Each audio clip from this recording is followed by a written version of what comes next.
Assalamualaikum warahmatullahi wabarakatuh. Perkenalkan, nama saya Putri Muharani, BP 191055-2002, nomor absen 9, jurusan manajemen kelas M2. Baik, di sini saya akan menjelaskan materi tentang aspek manajemen dan organisasi. Baik, sekarang kita masuk kepada apa itu aspek manajemen dan organisasi. Aspek manajemen dan organisasi merupakan aspek yang penting dalam studi kelayakan bisnis ini, karena dengan adanya aspek manajemen dan organisasi ini bisa menjadikan suatu usaha atau perusahaan berjalan dengan baik dan teratur. Karena di dalam aspek manajemen dan organisasi ini terdapat beberapa fungsi seperti perencanaan atau planning, di mana planning ini yaitu memastikan arah yang bakal ditempuh oleh suatu perusahaan atau usaha ini agar mencapai tujuan yang sudah ditetapkan sebelumnya. Ada 4 pendekatan dalam perencanaan. Yang pertama yaitu pendekatan atas bawah, yang kedua pendekatan bawah atas, yang ketiga pendekatan campuran, dan yang keempat pendekatan kelompok. Selanjutnya yaitu ada pengorganisasian, di mana di sini yaitu mengelompokkan unit-unit atau pekerjaan-pekerjaan tertentu menjadi suatu kelompok yang telah ditentukan. Dalam pengorganisasian ini terdapat elemen dalam strukturnya. Yang pertama ada spesialis aktivitas, standarisasi aktivitas, koordinasi aktivitas, dan besar unit kerja. Lalu selanjutnya yaitu ada bentuk organisasi. Bentuk organisasi ini yaitu bentuk yang sangat simple.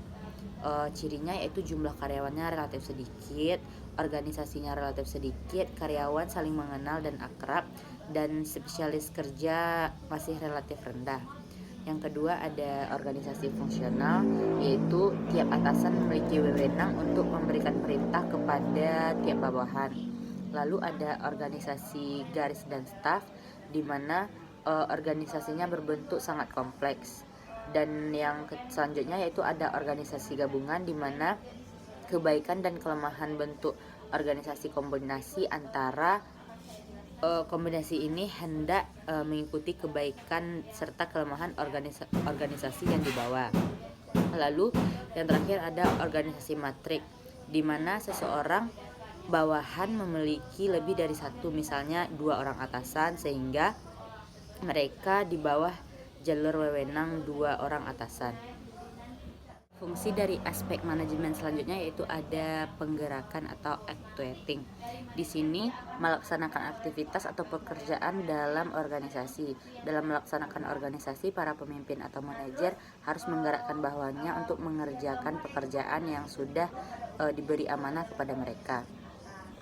Di sini yaitu ada fungsi gerakan, di mana yang pertama yaitu dengan mempengaruhi seseorang agar bersedia jadi pengikut. Yang kedua dengan melaksanakan daya tolak pada seseorang.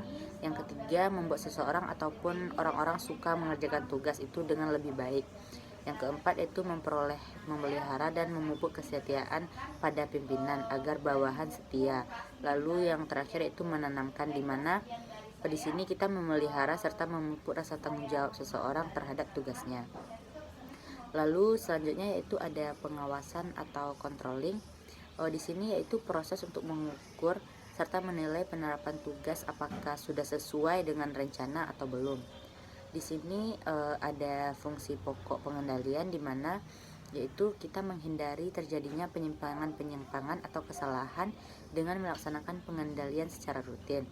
Lalu dengan memperbaiki bermacam penyimpangan yang terjadi, mendominasikan organisasi, dan mempertebal rasa tanggung jawab terhadap diri karyawan tersebut. Lalu ada juga jenis pengendalian. Di sini tata cara pengendalian yaitu pertama membutuhkan bermacam standar mutu serta kuantitas yang layak dari berbagai masukan atau input. Lalu yaitu dengan pengendalian bertepatan, di mana membutuhkan standar sikap aktivitas serta penerapan aktivitas secara layak. Lalu pengendalian umpan balik, yaitu membutuhkan standar yang dari yang dilakukan tersebut mendapatkan feedback dari yang telah dilakukannya. Dan yang terakhir yaitu mengakhiri pembangunan proyek. Langkah-langkah pokok yang dilakukan untuk mengakhiri pembangunan proyek ini, yang pertama menetapkan organisator terminasi proyek, lalu mempersiapkan pertemuan untuk proses terminasi, lalu mempersiapkan laporan dari masing-masing personal proyek tersebut, lalu mengakhiri seluruh dokumen finansial, akhiri semua perintah kerja, kontrak, persetujuan, serta outstanding supplier, lalu lengkapi seluruh dokumen dengan seluruh pihak yang terkait, lalu tutup seluruh bagian proyek serta mengendalikan seluruh peralatan proyek, lalu jalani post audit, terus membuat statement persetujuan dari klien kalau proyek tersebut telah selesai dikerjakan, dan terakhir tutup seluruh bagian fisik proyek dan lakukan pemutusan jalinan kerja antara antara staf atau yang mengerjakan proyek dengan klien. Baik, sekian materi yang dapat saya jelaskan, semoga bermanfaat bagi teman-teman yang melihat. Assalamualaikum warahmatullahi wabarakatuh.